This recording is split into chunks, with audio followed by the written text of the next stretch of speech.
Enggak ada. Kak Muha ya, Nang ya. Oke, bismillahirrahmanirrahim. Assalamualaikum warahmatullahi wabarakatuh. Waalaikumsalam warahmatullahi wabarakatuh. Selamat pagi anak-anak. Pagi, Bu. Iya, bagaimana kabarnya ini? Baik. Baik, oke, sip. Nah, sampai hari ini adakah yang badannya anget karena imunisasi kemarin? Enggak. Ya, aman ya. Kalau begitu bagus daya tahan tubuhmu. Nah, anak-anak, hari ini kita akan belajar tentang muatan pelajaran IPS. Sudah muncul di layarmu? Sudah. Sudah ya. Sekarang kita akan belajar ini, Cah. Sebelum itu, mari kita berdoa menurut agama dan keyakinannya masing-masing agar pelajaran kita lancar ya. Berdoa dimulai.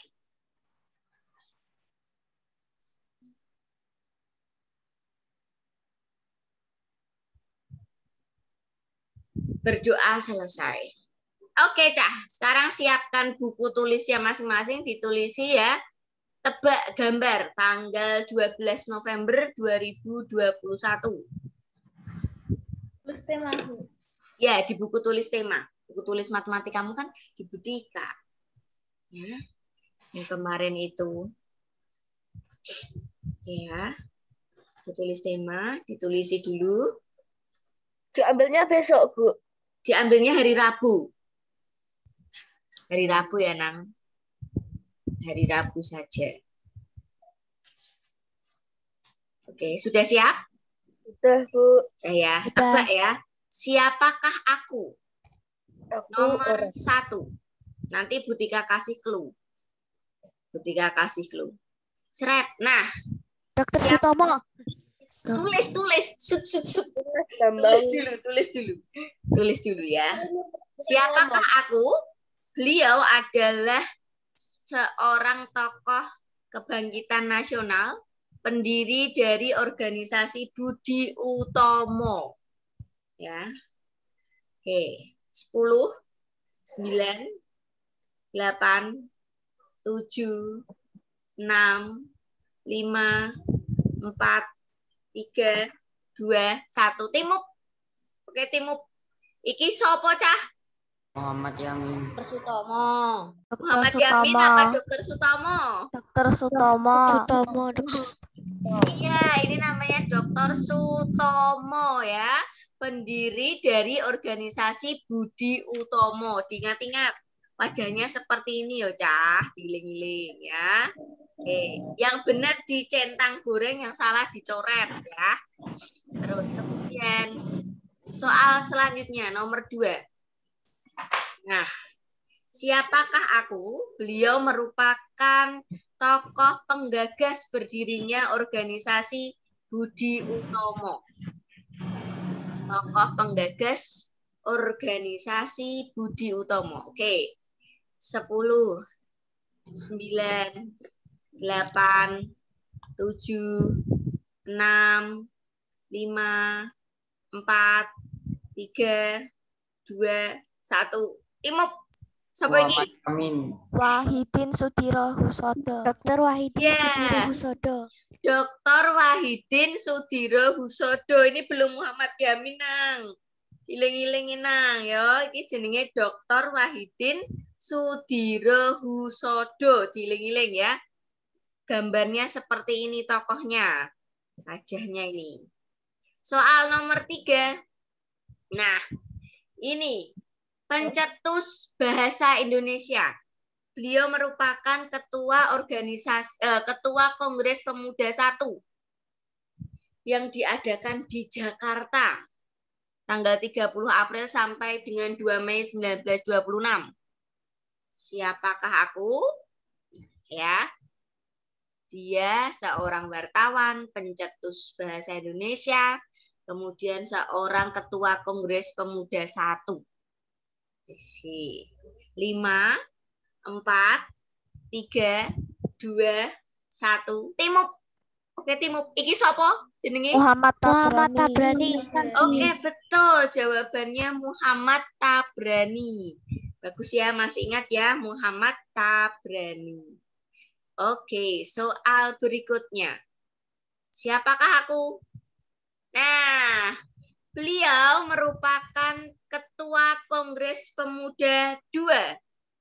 Ketua Kongres Pemuda II yang diadakan di Jakarta tanggal 27 sampai dengan 28 Oktober 1928. Sopo iki jenenge Bapak iki ya. Ketua Kongres Pemuda II. Kalau tadi yang Muhammad Tabrani Kongres Pemuda 1, ini 2. Ketua Kongres Pemuda 2. 5, 4, 3, 2, 1. Timuk. Siapa jenenge, Cah? Suganda Jaya Puspito. Siapa? Suganda Jaya Puspito. Betul. Jawabannya Sugondo Joyo Puspito. Gimana yang lainnya? Lupa apa? Lupa namanya? Lupa ya. Kalau Butika beri yang PPT itu tuh Cah, habis dijelaskan, kamu baca lagi itu, dilihat. Kamu main HP sambil membaca materi yang sudah diberikan ya. Saiki. Nah, iki sopo iki ya? Ini siapakah aku? Beliau merupakan sekretaris ketika Kongres Pemuda II itu dilaksanakan. Singkat mau disebut-sebut iki mau ya. Singkat mau disebut-sebut iki. Siapakah beliau? Kok katanya kayak Pak Prabowo ya? Kamu tahu Pak Prabowo Subianto enggak? Tahu, Bu. Tahu ya, itu menteri apa di Indonesia sekarang? Nggak tahu, Bu. Menteri Pertahanan ya. Menteri Pertahanan tuh Pak Prabowo itu. Nah, siapakah aku? 5, 4, 3, 2, 1. Timuk. Oke, siapa ini Cah? Muhammad Yamin. Nah, betul. Ini yang bernama Muhammad Yamin. Diingat-ingat, yang Muhammad Yamin itu yang gambarnya seperti ini ya.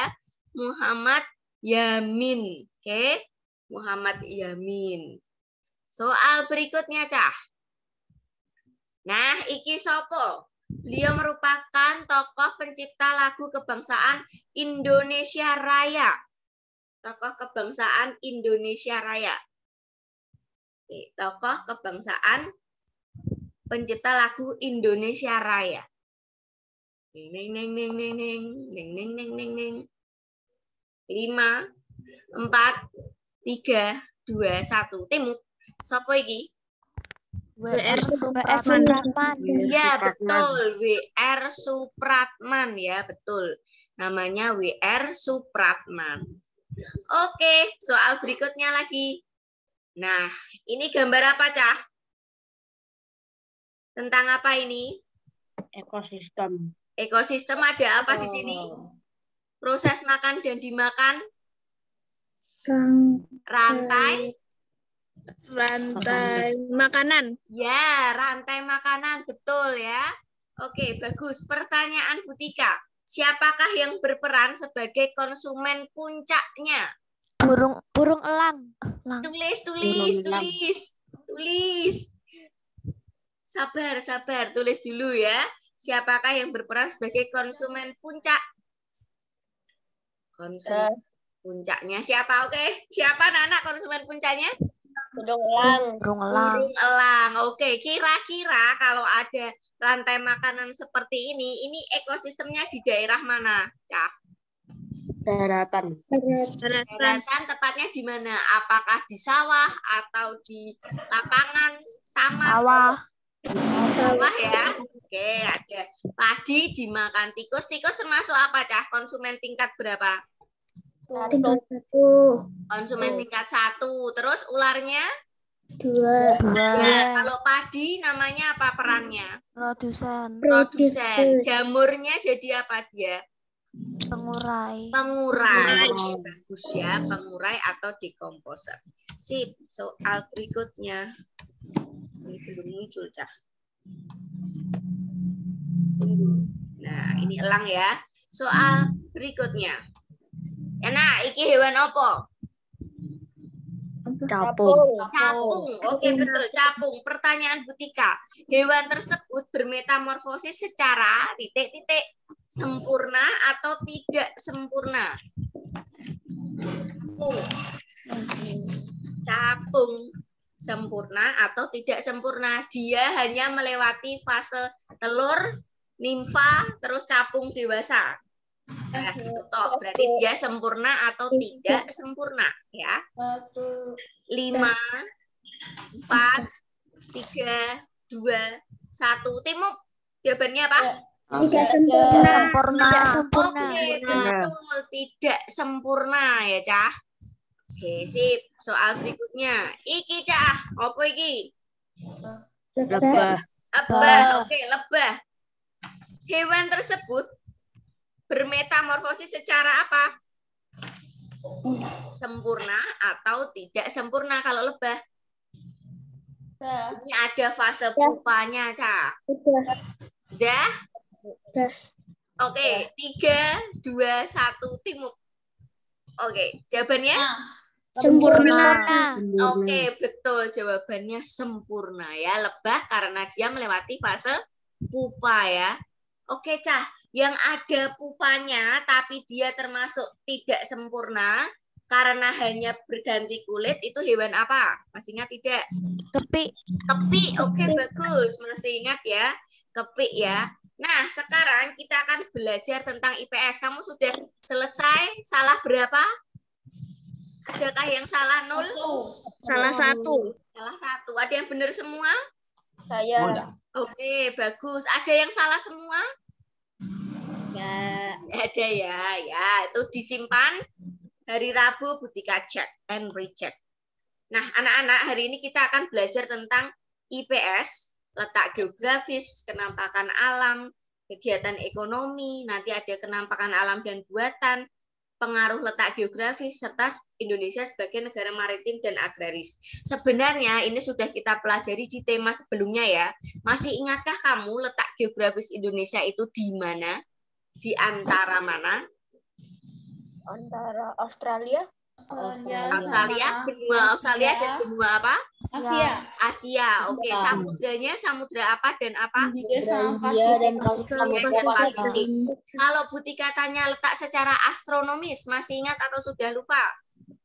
6 derajat itu, Cah? Lintang utara. Ya, 6 derajat lintang utara sampai? 11 Ya, betul. 11 derajat lintang selatan dan 95 derajat bujur timur sampai dengan 141. ya 141 bujur timur. Bagus, berarti Ciiling. Oke deh. Sip. Nah, perhatikan baik-baik ya letak geografis Indonesia. Ingat ya, letak geografis itu letak suatu negara atau wilayah berdasarkan kenyataan di permukaan bumi. Indonesia sendiri, tadi sudah kalian sebutkan, diapit oleh 2 benua, yaitu benua Asia dan Australia. Dan juga dikelilingi oleh 2 samudra, yaitu Samudra Pasifik dan Samudra Hindia. Ya, ini ya, ceritanya tentang letak geografis Indonesia. Nah, ini anak-anak, pulau manakah ini? Yo, kemarin sudah nih, ya, Pulau Bali, betul ya, ini ada Pulau Bali. Di sini ada beberapa bagian-bagian peta. Kamu bisa lihat ada petunjuk arahnya, ada skala peta. Ini skalanya kurang jelas ya. Kalau misalkan ada skala 1:500, berarti memiliki makna apa, Cah? 1:500. Setiap 1 cm pada peta, terus Mewakili 500 cm pada jarak sebenarnya. sebenarnya. Oke, betul ya. Jadi kalau ada skala 1:500, artinya setiap jarak 1 cm pada peta mewakili 500 cm pada jarak yang sesungguhnya. Kalau Butika pengen sentimeternya diubah jadi meter, berarti 500 cm itu sama dengan berapa meter? 5 meter. 5 meter ya, betul. Kamu pasti ingat itu yang senti ke kilometer. sama sentimeter atau sebaliknya itu diingat-ingat ya. Icah, kenampakan alam pada peta. Kenampakan alam yang terdapat pada peta antara lain ada samudra atau laut. Kalau samudra itu lebih luas ya, Cah ya. Terus ada sungai, danau, rawa, kemudian gunung, dataran rendah, dataran tinggi. Kalau kita tinggalnya di daerah lab school, itu kira-kira dataran rendah atau dataran tinggi? Rendah. Dataran rendah. Kalau dataran tinggi di Kota Semarang, daerah mana kira-kira? Gunung. Gunung. Terus kalau kecamatannya kira-kira di daerah kecamatan mana yang Aran. Kadeng, Bu. mana? Kadeng. Kadeng, oke ya, Gunung Pati itu ya. Kemudian di Banyumane itu juga di dataran tinggi ya. Terus kemudian bentuk kenampakan alam pada peta itu digambarkan dalam bentuk simbol atau warna. Kalian bisa perhatikan gambar berikut ini, Cah. Cah. Di Bupenamu juga ada, kamu bisa juga buka ya, Bupenamu nanti dicari tentang letak geografis Indonesia di tema 5. Ada simbol-simbol peta, itu kalian pahami.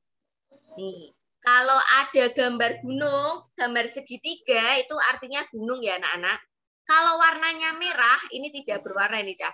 Kalau warnanya merah, itu gunung berapi. Tapi kalau warnanya hitam, itu gunungnya tidak berapi atau sudah mati ya. Kemudian kalau gambarnya pesawat, berarti itu pelabuhan atau bandara? Bandara udara ya.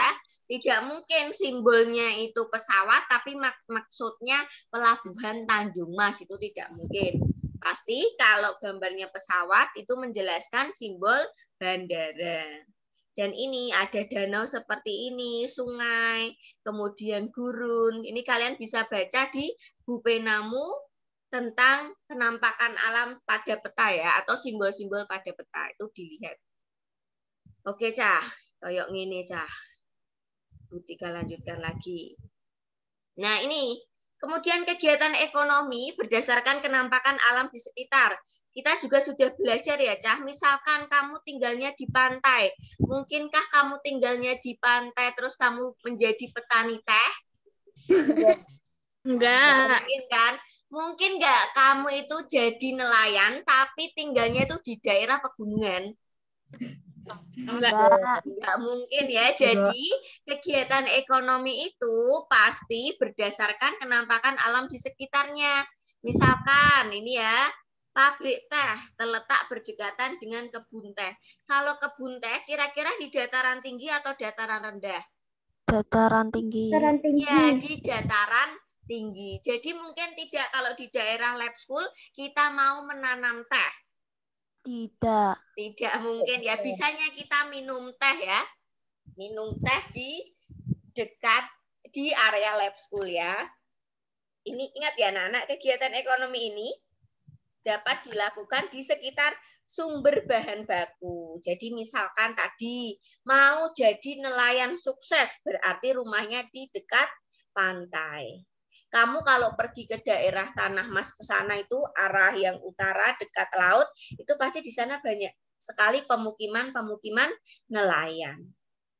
Lingkono wakih ya. Dan ini Cah. Ada kenampakan alam dan ada kenampakan buatan. Sudah kita pelajari juga di tema sebelumnya. Kalau Butika mau pergi ke Waduk Jati Barang, kamu tahu Waduk Jati Barang? Tahu. Oh ya, yang di dekatnya Buo Kreo itu loh, Cah? Ya, Bu, rumahku tahu. Oh, kamu dekat situ, Nang? Bu. Nah, kalau di Waduk Jati Barang berarti itu kenampakan alam atau buatan? Buatan, betul ya. Kemudian kalau kalian Butika ajak ke Gunung Ungaran, berarti itu alam atau buatan? Alam ya. Kalau mau ke pelabuhannya berarti buatan atau alam? Alam. Pelabuhannya. Buatan. Tapi kalau kalian Butika ajak ke lautnya, berarti itu kenampakan alam. Ya. Jadi bedakan antara kenampakan alam dengan kenampakan buatan. Gitu, Cah. Terus ini lagi. Nah, pengaruh letak geografis terhadap kehidupan sosial budaya masyarakat. Jadi karena Indonesia itu letaknya sangat strategis, sangat baik, itu memberikan keuntungan. Keuntungannya banyak. Terjadinya akulturasi atau percampuran budaya. Kamu lihat bangunan-bangunan wisata di Indonesia. Itu kan banyak, misalkan di Semarang saja ya. Kamu tahu Sampokong? Tahu. Sampokong itu ada budaya dari daerah mana, Cah? Kira-kira kalau di Sampokong itu dari negara mana itu? Cina. Cina ya. Itu akibat apa? Akibat dari letak Indonesia yang sangat strategis ini. Kemudian memudahkan penyebaran budaya Indonesia ke luar negeri. Contohnya saja tentang wayang, batik itu sudah sangat terkenal di luar negeri. Kemudian tetapi selain ada keuntungannya, ada juga kerugiannya. Banyak budaya daerah yang tersingkir akibat masuknya budaya asing. Contohnya, kalian pasti lebih suka nonton drama Korea ya, artis-artis Korea itu. Oh, nggak suka, bagus ya. Kalau enggak, kalian lebih suka mainan-mainan yang budayanya asing. Contohnya Mobile Legends, apa itu Free Fire, terus ada apa lagi tuh? Yang main apa? PUBG. Nah, itulah susah itu namanya. Daripada mainan-mainan zaman dulu, contohnya adakah yang masih main setinan atau kelereng itu diselentik-selentik itu? Nggak bisa mainnya. Nggak bisa mainnya. Aku tangan, Bu. Oke, terus ada yang main sprentel, tahu sprentel enggak, Cah?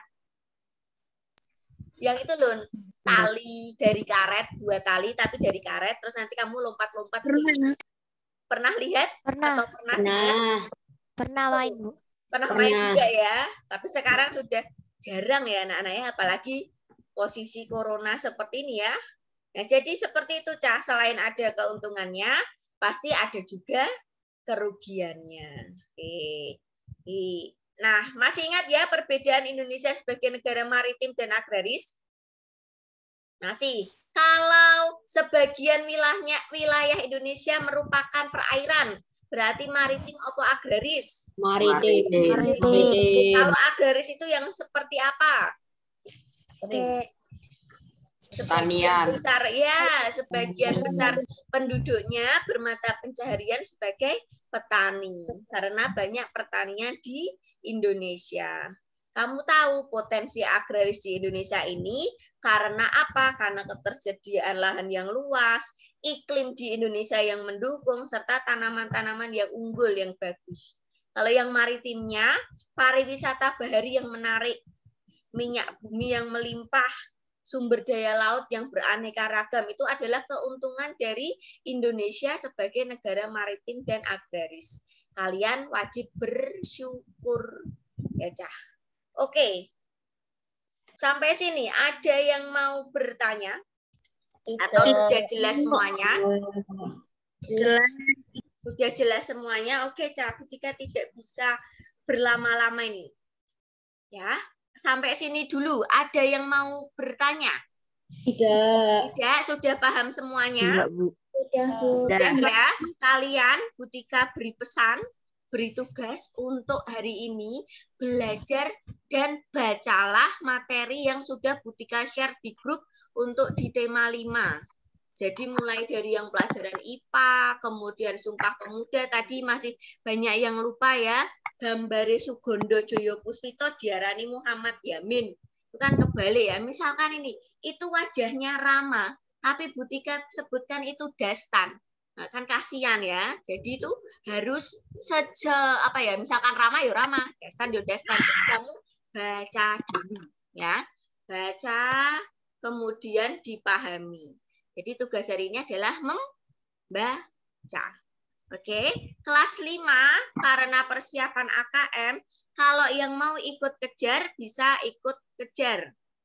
Yang keagamaan ya. Kalau tidak berarti silakan kamu bisa membaca dan memahami, istirahat, kemudian bantu-bantu orang tua yang ringan-ringan saja. Cuci piring, kemudian menata tempat tidur, yang belum mandi silakan mandi, yang belum sarapan silakan sarapan dulu. Bisa juga ini masih pagi kalian sepedaan. Oke, Cah? Ada pertanyaan dulu? Nggak punya sepeda. Ya. Oke, jalan-jalan boleh jalan-jalan. Oke, anak-anak, Bu Tika cukupkan dulu sampai di sini. Terima kasih sudah bangun pagi ya.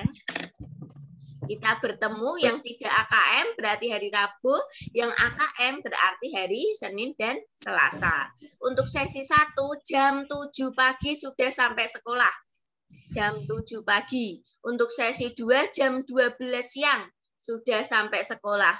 Untuk Gendis karena dia masuk cadangan dari jam 7 pagi sampai dengan jam 4 sore di sekolah ya. Kamu Iya, Bu. boleh bawa, nggak usah bawa bantal, Bu Tika punya bantal. Nanti menunggu temannya dulu. Oke, terima kasih anak-anak. Assalamualaikum. Waalaikumsalam. Terima kasih, Bu. Sama-sama.